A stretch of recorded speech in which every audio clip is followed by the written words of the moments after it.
Oh, hello, this is Tak Chung from Walk with Tak. Welcome to my YouTube channel. My son just told me that his best friend Bob is going to drive by our house later this afternoon. He asked me, would it be okay for Bob to stay and have dinner with us so we can visit a little bit? I know Bob very well because one Christmas he spent a lot of time with us, and I haven't seen him for a while, so I'm glad that he is going to stop by.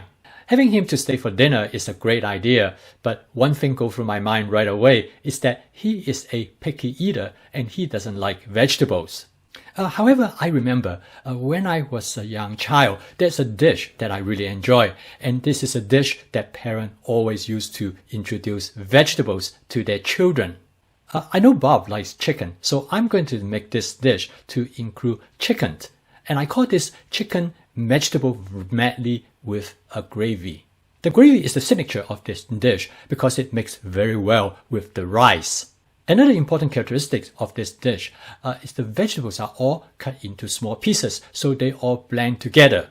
It provides a complex flavor and texture. In fact, those vegetables are not distinguishable by themselves. So for people who do not like vegetable, they will experience the flavor but without actually noticing the vegetables are being in there.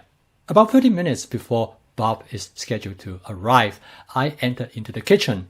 Because advanced prepping has allowed me to have almost most of the things ready to cook. However, I need to make a couple changes to make some of the ingredients to cut into smaller sizes. In order to get things going, the first thing I did is that I get some chicken from the freezer and have them thaw in a bowl of warm water. While the chicken is thawing, I'm getting all the other ingredients ready. The first ingredients I'm going to get ready is the yellow squash, which I already has prepped. All I have to do is cut them into the size appropriate for this dish. At this point, my wife just brought in a zucchini from her garden, so I'm going to cut that zucchini to the size. Next, I found some portobello mushroom, which I have already sliced, but I want it to be smaller, so I cut it down a little bit further. Next, I found some sliced carrot in the refrigerator. Again, I want it to be in a smaller size, so I cut them up further. I decided to add some onion to this dish, and I found some chopped onion already ready to go. And my wife has some great fresh tomato from the garden. I have prepped them earlier, so they are also ready to be used. So finally, I have some shaved almond, which we just bought recently. I thought it would be fun to add the almond to the dish as well. Flavor chasing is another important aspect of my fast cooking system. So I decided that for this dish, I'm going to cook with black bean because I know my son loves black bean. I don't believe Bob ever had black bean before, but I'm not going to use as much, so make sure that a flavor that Bob will find it enjoyable as well. To make the flavor more savory, I'm also going to use some soy sauce as well as a Korean barbecue sauce. And now the chicken is thawed, so I'm going to remove the chicken and put it in a plastic container, and I'm going to mix it with some cornstarch. That will make the chicken more tender during stir fry. In addition to the sauce I'm going to use, I'm also going to use some of my basic seasoning to flavor the dish. I'm going to cook this dish based on several different templates that I have used in the past. A stir fry is a great technique for cooking this dish. Not only that it is fast, because it also allows me to make modifications along the way. I'm going to divide this cooking into two stages. The first stage, I will cook the chicken first, and this will be followed by cooking the vegetables. And finally, I will mix both of them together. I'm going to cook this dish in my Cook Standard stainless steel wok. The first thing I'm going to do is to spot season the wok. Now, if you are not familiar with this method, please take a look at this video.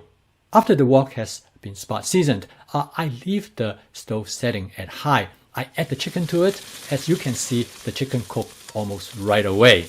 You probably also noticed that some of the cornstarch stuck to the bottom of the wok, but that is inevitable. I next add the onion and I stir fry it for just a few seconds. I then add the scallion, and after mixing the content for a few more seconds, I then add about 1.5 tablespoons of fermented black bean. I stir fry the contents for about 30 seconds. During this stage, I stir everything rapidly to make sure nothing stuck to the bottom of the wok. But now the chicken is about almost done. So I'm going to add a little bit of water because that will keep the moisture of the chicken as well as to dissolve the cornstarch that stuck to the bottom of the wok. At this point, I decided I'm going to do a taste test to make sure everything tastes as I expected. So the next step is for me to create a gravy for the dish. I'm going to use cornstarch to create this gravy. I will use 1.5 tablespoons of cornstarch with 1/4 cup of water. I'm going to create this cornstarch suspension in a jar so I can homogenize them quickly before I add them to the wok. As soon as I add the cornstarch to the wok, you notice that it thickened rapidly. I used the wok spatula to mix everything as good as I could. Once it had reached the consistency that I'm looking for, I did a taste test to make sure everything is expected. At this point, I decided to add more dark soy sauce to make it a little bit more saltier and also to give it some color. To provide some sweetness of the dish, I decided I would add some Korean barbecue sauce. I did a final taste test.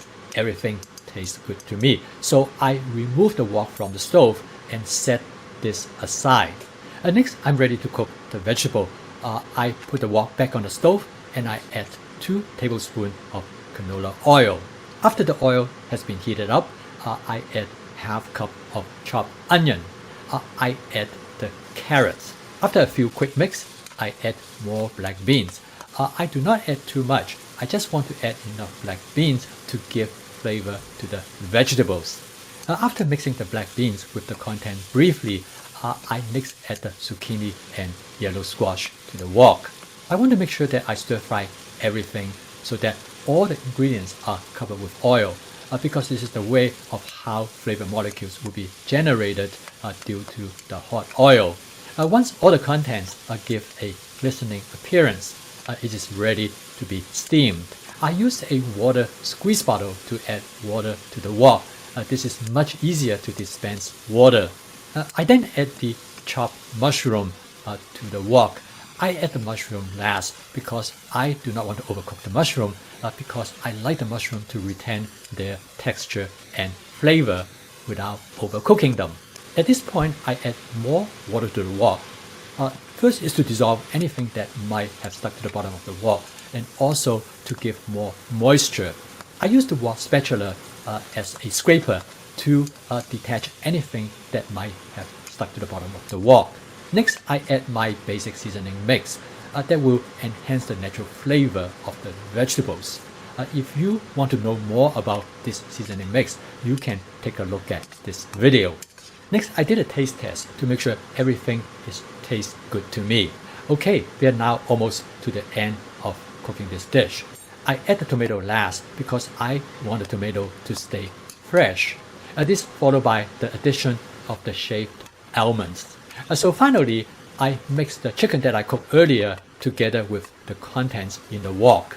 After mixing everything, I decided the gravy is thicker than I would like, so I add more water. Okay, so now the dish is done. The total cook time is 12 minutes and 33 seconds. It took 4 minutes and 6 seconds to cook the chicken and 6 minutes and 7 seconds to cook the vegetables. I serve this dish with rice. The gravy mixed very well with the rice, and the ingredients in this dish are small enough that they all blend together seamlessly. Bob loved the flavor of this dish. When I told him all the vegetables that are in there, he looked at me with disbelief. He said he would have never eaten this vegetable by themselves. This is the advantage of my fast cooking system. With flavor chasing, I'm able to tailor the flavor to the preference of people who are going to have dinner with me. With advanced prepping, I'm able to put together a meal with a great nutritional diversity with different kinds of vegetables. By using stir frying as the cooking technique, I'm able to cook this dish not only quickly but with flexibility. Last but not the least is the template-based cooking. with the flexibility and adjustment that I can make based on preferences as well as availability. As Bob was leaving, he told me how much he enjoyed the dinner. But more importantly, he started to feel that maybe vegetable is more tasty than he has realized previously. I told him about my fast cooking system and suggest to him that perhaps he should give that a try. Thank you for watching. I hope you found this video useful to you. If you do, click the like icon below. That will help me to extend the visibility of my YouTube channel as well as to reach a broader audience. Please subscribe to my YouTube channel if you'd like to receive notification of my future video postings. I'll see you next time.